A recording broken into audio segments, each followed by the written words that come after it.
Thank you very much for this invitation. It's an honor for me. Dear guests, dear students, my speech will be for inspiration, political inspiration. And I will start with some words about my country, because my country is a peculiar place. The Balkans are a peculiar place. Some say that the centuries do not follow one after another, but rather coincide there. At 17, I was a die-hard fan from Stephen King. Obsessed with the places he gave life to in each of his books, I had decided, in all seriousness, to try inviting him to Bulgaria. I believe that the world we lived in could easily be a background for a great novel of his. Yes, it sounds funny, but at the same time, not so much.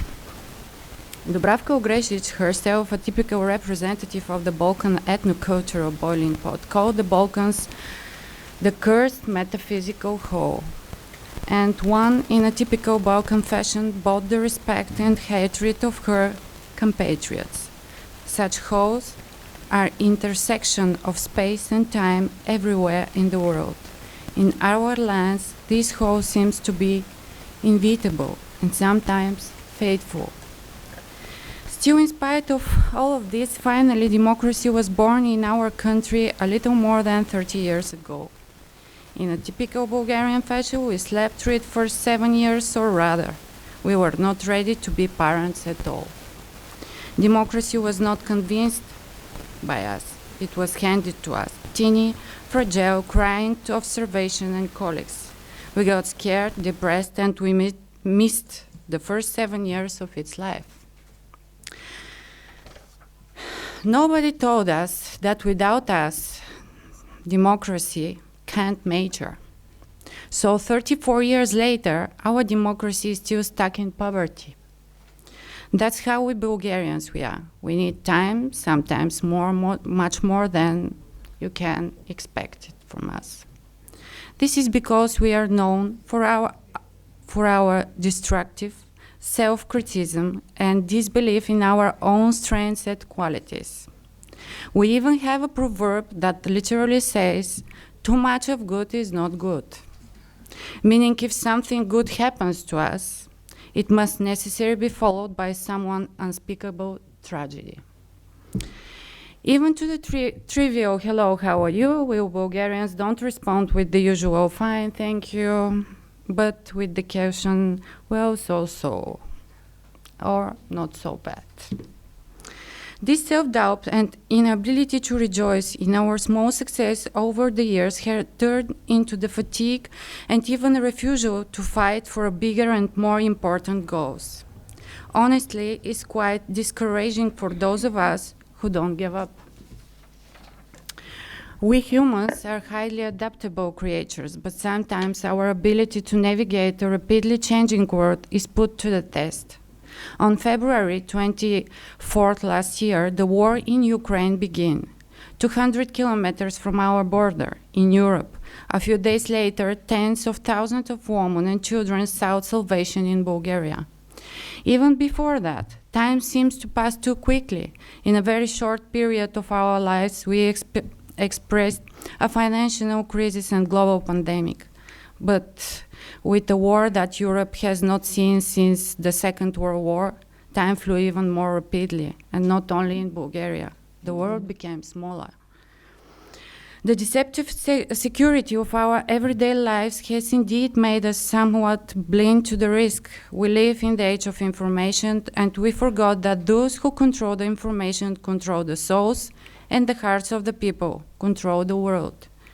We allowed forces to hostile to European democracy to question the achievements of 500 years of struggle for enlightenment, for human rights and freedom.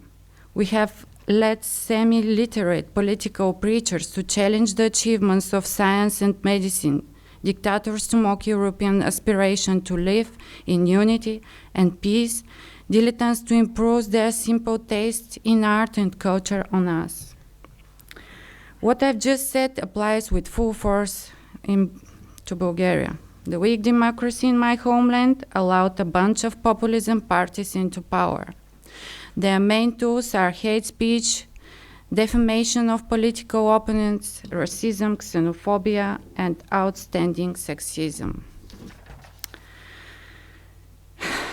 In this difficult time, I was invited to participate in the change of the political system in Bulgaria. When I joined an election campaign for the first time in my life, I went through the whole spectrum of emotions. I faced mistrust and unjustified rejection, bordering on contempt just because I wanted to represent the people in the parliament. Regardless of the fact that the previous 4 years I had devoted entirely to work in the NGO sector in Bulgaria, renovating dozens of children's wards. I have created foundation, you understand about that from previous words, and a lot of things for society. All this seems to have evaporated. It was as if it had never happened before. Someone had made the words politic and politician offensive and obscene. Someone, once upon a time, long before I set foot in these unknown waters, had taken care to put hatred in people's mind for everyone who tried. And it was really, really hard. If you ask me why I didn't give up, I will say I was really inspired by one person.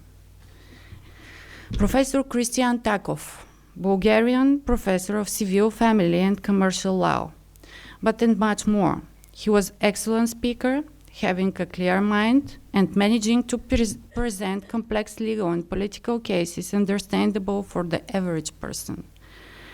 Many argued he was sometimes extreme, that he expressed himself in street language, that he was too radical for the taste of the political establishment. He was all of that. He was universe. He was the chance to change the system without forcing its complete destruction. His word is, I hate revolution, because they shift layers, promote random persons, destroy civilization achievements, and in them force prevails over justice. And please let me show you a trailer for a movie for his, to understand for what person I talk about it.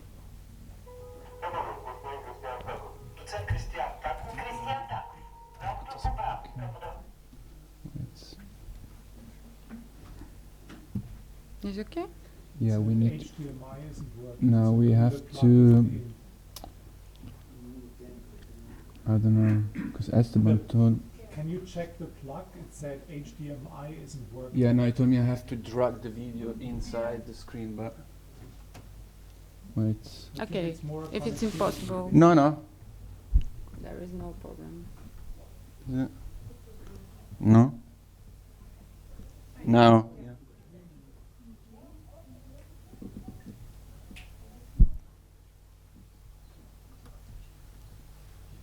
So which one is the video? I think this one. This one. Morality? No, I don't know what is this. Wait.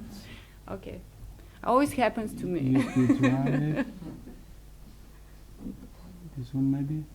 No. Is this one? This one, the bigger one. Okay. Some, sure. Yeah. It's okay. Just trying to.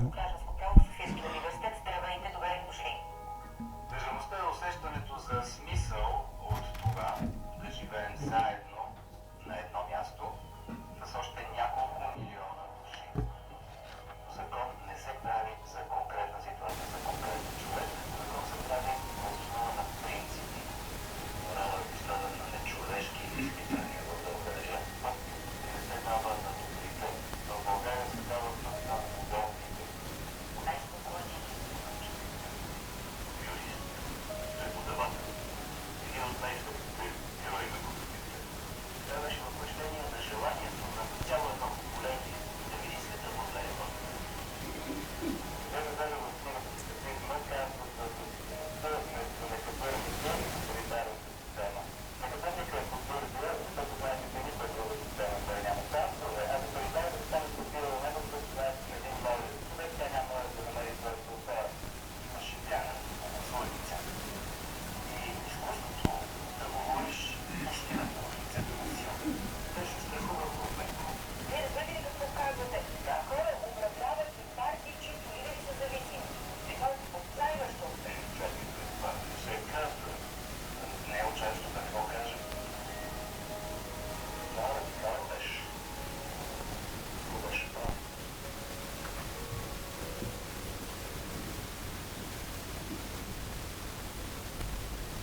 The huge problem was that Christian left us 5 years ago. He died in July 2017, only 52 years old, just when his bright presence in Bulgarian political life began to change the country. During one of my first extremely difficult days in politics, I received a call from Vasilin Dimanov, 33 years old, screenwriter and director. It was done. The film for Christian was done. Vasilin spent more than 3 years to create the most impressive Bulgarian documentary film, the film about life and story of Christian, the movie that could give us hope that we can make it. We will handle our democracy. In short, this is a full-length documentary film dedicated to the life and ideas of the Bulgarian philosopher, political activist. Film on a budget that many would find unrealistically low. How could it happen right now? Was it possible for a movie to give back hope? The film was shown to the public for the first time in October 2022, and since then he's taken on life of its own, despite attempts to be overlooked and neglected by the national media. No one expected that the film would become a real phenomenon, showing packed halls in school, in different countries, and even in the prisons. The screenwrites are invariably followed by long discussions where viewers and creators discuss everything from the actors involved into the film of the political ideas that Takov stood for while he was alive.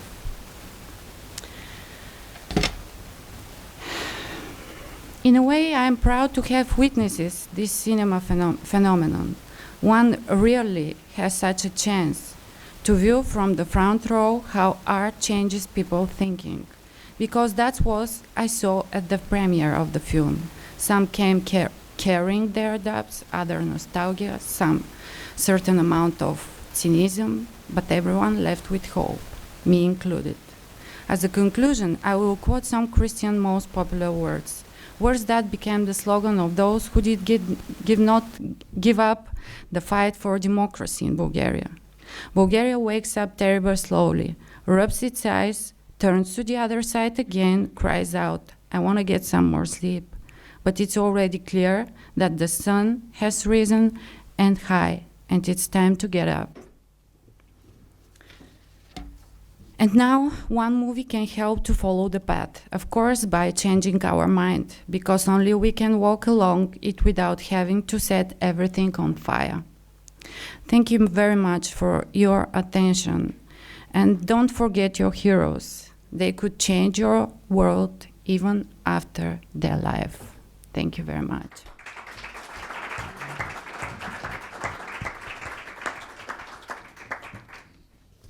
Thank you indeed for this moving presentation of the movement for justice and democracy in Bulgaria.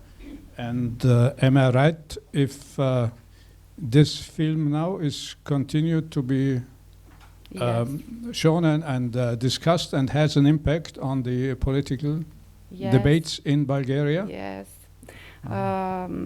Full rooms, not only in Bulgaria, in whole world now. It will be 10 screening in Germany next month, I think. But the most important thing is that this changed the mind of young people in Bulgaria. Because our country don't have a leader like him.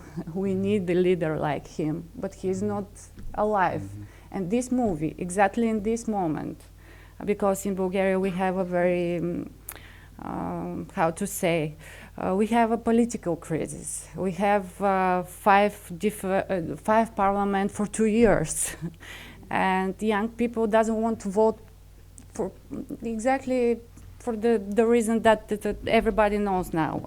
We are not interested for politicians, for politics. We don't believe politicians, and maybe in your country is the same in different times. Is there any additional question? Please. Yeah, thank you for the presentation and for when you mentioned that maybe it's true for also for our own countries. I realized it might be actually true for I come from the Philippines and we have a new president. He's almost 1 year since the elections, and he is the son of the former dictator. And so there's a lot of debate now in our politics about trusting the government and especially the leader. He recently in the news, he announced that everyone should pay their taxes, but he still owes the Philippine government 203 billion estate tax that he hasn't paid. So it's ironic to us to have a president calling all citizens to pay their taxes and be responsible citizens when he in fact has not paid his taxes. So I hope we don't go down the road of a political crisis, but at the same time, it's worrying to have someone in the government leading our government with questionable credibility. Thank you. Thank you very much. Thank you. Thank you Is it so okay? much. Thank you.